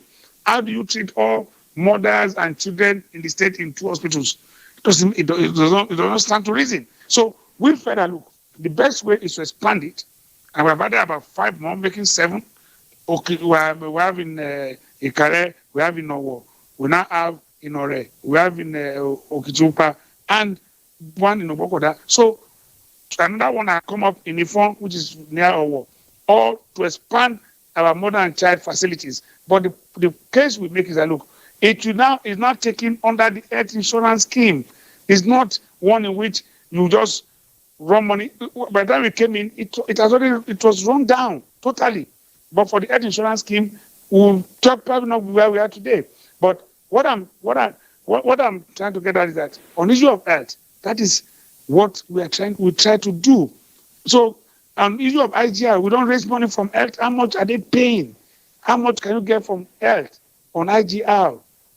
It's just that from our own ingenuity, when we came in, we are having about average of 600 to 700 million naira per month on IGR. What would that do for us? What would that do for any state? And we recruited consultants, CSDC, they are world-renowned consultants who are then working with our FRS, working in Kwara, working in Kogi. I think they are also working in Oyo for some time. So we felt that they could assist. And we decided again to have a new look ODRS. We now put the law in place on those state internal revenue services board. And we established that with all we had. That is where, for instance, we recruited over 400 graduates deployed to all the nook and crannies of the state. And it's from the money they earn that they are able to generate that they take percentage to pay their staff. They are not on what I would call the payment scheme of government. So we have to devise that method. Today, before COVID-19, our IGR in this state has risen to about 2 billion. That is, to me, it might look too meager compared to Lagos and other areas where money is coming. Well, sorry again, another freeze. If the connection is okay, I would like the governor to respond to one other point before we return to our guests in the studios. All right, we understand that it's collapsed again. So once it is revived, we'll come back to the governor. All right, okay, it's off and on. It's like an abiku, Your Excellency. I mean, today's Skype connection is like an abiku, and that's just the point. As I said earlier, we've had you on Good Morning Nigeria in the past in discussing Amotekun, for instance, which is the source of this other allegation I would like you to also respond to. Several months ago, it was widely reported that you had issues within the party in your state, and that as part of your fence mending drive, you had to visit Abuja. Abuja is always a whipping boy these days. And that when you came to Abuja, a commitment was allegedly extracted from you to pipe down on Amotekun, about which you had been very committed. And so some of your opponents are saying that, well, Amotekun was or is a ruse. Your comment? No, please. Well, I think I'm really tired of all this, because I think something is wrong with us. Our politics is getting totally out of hands. There was never a day Amotekun was discussed with me in Abuja. Not one day. Nobody has ever mentioned Amotekun to me in Abuja. So how? They will extract word from me on Amotekun. Never. It never happened. And am I the only one? And all of us, the 6 states here, have laws establishing Amotekun. So I will now go and compromise their interests. And I'm their chairman. I won't do it. I have my honor. It's not possible. All I'm saying is that nobody ever spoke to me anyway about Amotekun in Abuja. Not one person. Not one person. Amotekun. None. There was no issue. We had explained ourselves clearly. Amotekun is established by law, and we're going to operate by that law. And we have made it clear. If anybody feels that there's anything wrong with Amotekun, the only way to be solved is be through court. It's not finesse. So for us, Amotekun let me just clear it.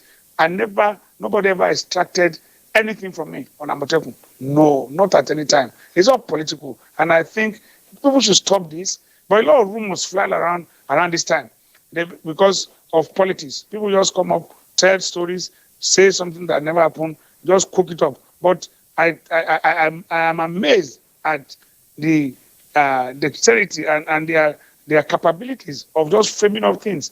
People mind are so fertile, but I know that just like it is said, it's all evil. Men mind are made of evil. So I'm not surprised. Let me also ask you, what would be your major concern with the role that the umpire would be playing, that's INEC, and also other security operatives in this election? What will be your major concern? Hey, I really don't have any concern, because I want to believe that INEC has gone to a stage in which they should be able, and I use that word, they should be able to deliver on free and fair election. So I don't have much concern. The INEC.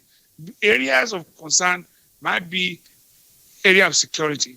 And I believe that the police and the other security agencies that are going to be involved in this election are also going to be up to the task. That's the only thing.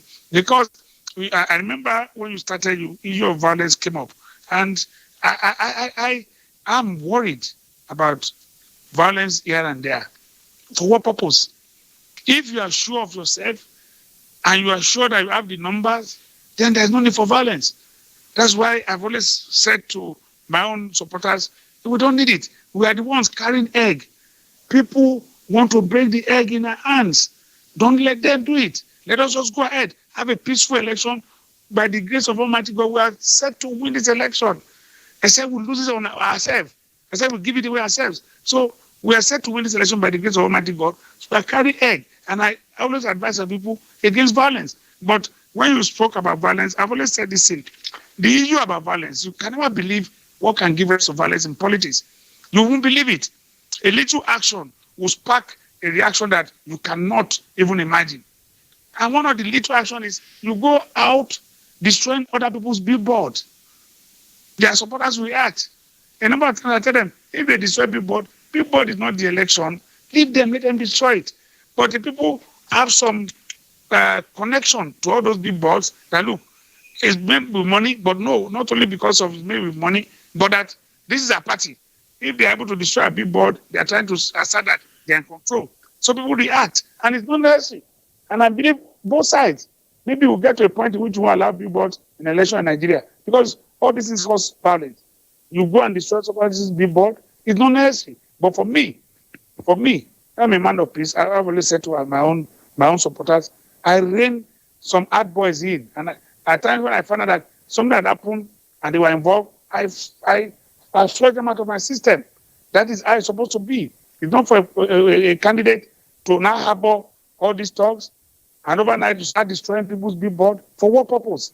So if we take out violence, those are my concern, that on the election day, our security agencies are on their feet and are able to stamp out and let them give the signal to everybody.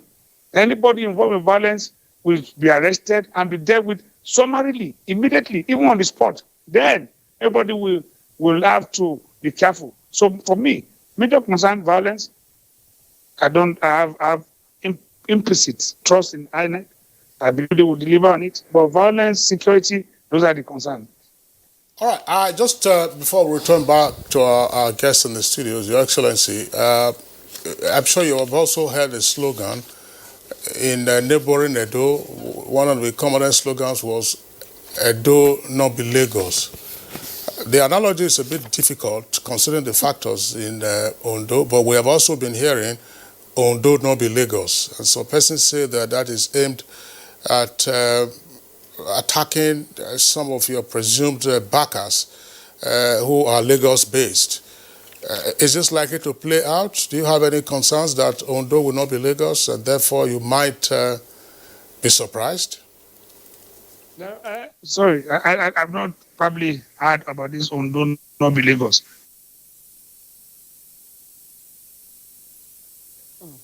Undoubtedly, we have leaders. We have a national leader from Lagos. I mean, whether anybody likes it or not, naturally he will support his own party. That is out. He's a leader of the party. He will naturally support his own party anywhere. So I don't know about Ondo not be Lagos, but I remember that after Edo, I heard about Ondo no is not Edo, and I have explained to people, Edo starts with E, Ondo starts with O. Yes, we have they end with O. We end with O, but we are 5-letter words, so we are different. Whether we like it or not, that is just simplistic. We have to excuse me, but whether we like it or not, in Ondo State, if you look at what happened in Edo, some people believe that people were voting for continuity. So we expect them also, with the good work we have done here, to vote in for continuity. And that is even when we are a party majority. So Ondo cannot be Edo. That's what we are saying. And that is what I've heard. Ondo is not Edo where APC can be rubbish. No. Here in Ondo State, APC is on top of its games and we will win Ondo State. Thank you. Any form of rapprochement between you and the other contestants to instill, a peaceful, non-violent election? Well, I've tried my best. Try to talk. The candidate of PDP on few occasions has come. He calls me when we have problem and we try to discuss. But what I know is that you discuss with your colleagues or your co-contestants, and my worry is that you jump out on time to lay blame on other political parties. And I said to them, let us all rein in all these boys. No, I don't have boys. Why is that possible? There are boys who are following you. Everybody knows, and they are the ones that foment trouble. You went, for instance, to Ipele Nowo. You wreaked havoc. You went to a war itself. A lady was at the filling station. His car was not branded. You destroyed the vehicle. You shut down people. You went on air and you were pointing to an APC supporter as one of your PDP supporter that was wounded. That was not right. Don't rush into this, for media purposes, to want to justify or want to lay accusation. I believe that let us look at things properly. Let us talk to our boys. And I believe that the election is almost there now. So I want to believe that on the election day, or from now, from what the policemen are up to it now, soldiers are probably on. They have done their, what to call, this road work in which they show their strength, show of power and co. Everything, I believe people will now, it will really reduce. And it should reduce from now until election. Thank you. Just before, let's bring in Dr. Ismail Bello. You've listened to His Excellency, that's the candidate of the APC in Ondo governorship election on Saturday.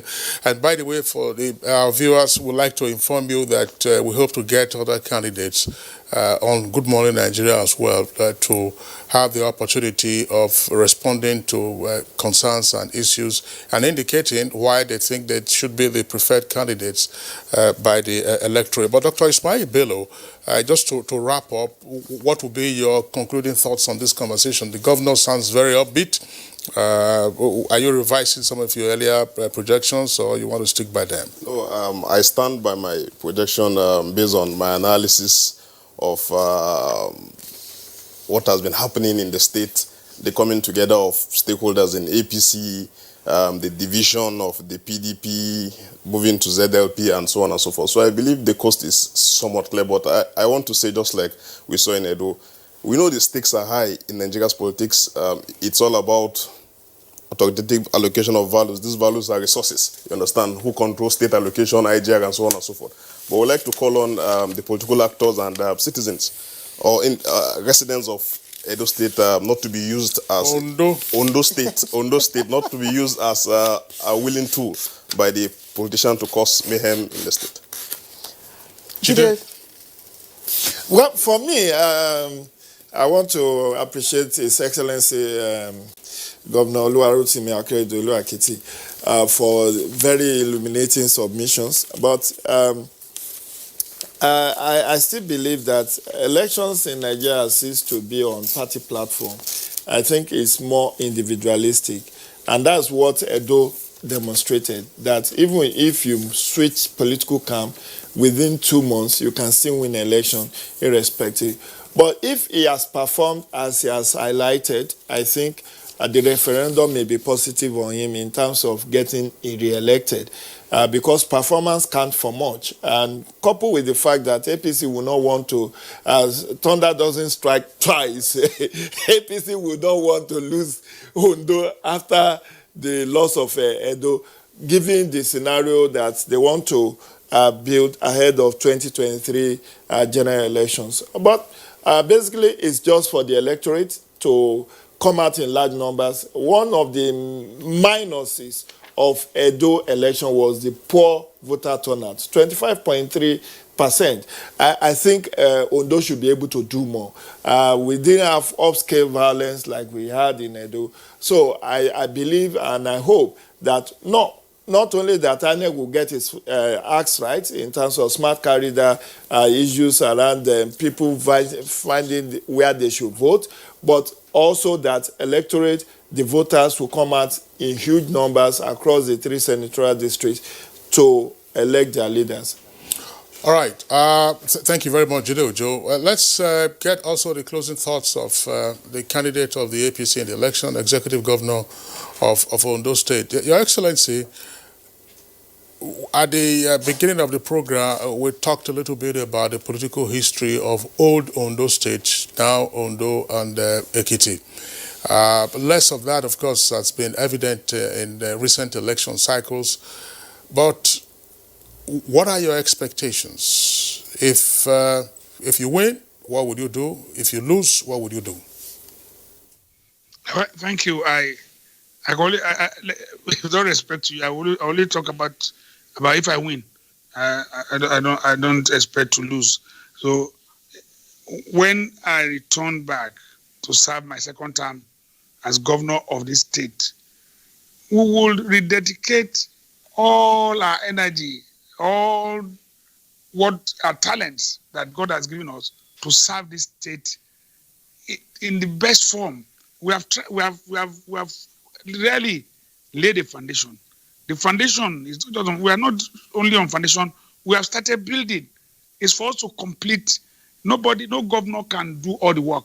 But what I'm determined to do is that this state will never go back again after my tenure. After my tenure as governor for 8 years, by the grace of Almighty God, this state will not be what it used to be. We will have laid a solid foundation for growth, solid foundation for industrialization, solid foundation for proper education, solid foundation for good health in the state. So, all this we have tried to do, and if by God's grace, by the time we are able to have Port Ondo, then we are connected to global economy. By the time we are able to persuade the federal government, yes, our airport in Ibadan is designated as a cargo airport. I'm sorry, our airport in Akure, with all respect to you, please, because our airport in Akure is designated as a cargo airport for the south. And we have vast land, probably the largest in Nigeria in terms of the acreage of land we have for the airport. And we are going to ensure that it becomes an international cargo airport. So all part of connecting us to global economy. And that is the essence of growth. And this is what we are looking at. By the time we finish, we will know that this state will change for the better.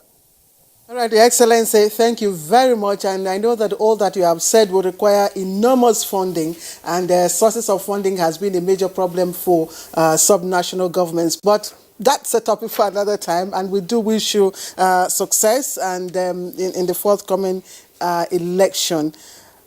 His Excellency Oluwarotimi Akeredolu, Executive Governor of Ondo State and APC governorship candidate in the forthcoming Ondo governorship election, joining us via Skype from Akure. Thank you, Your Excellency, for finding time to be with us.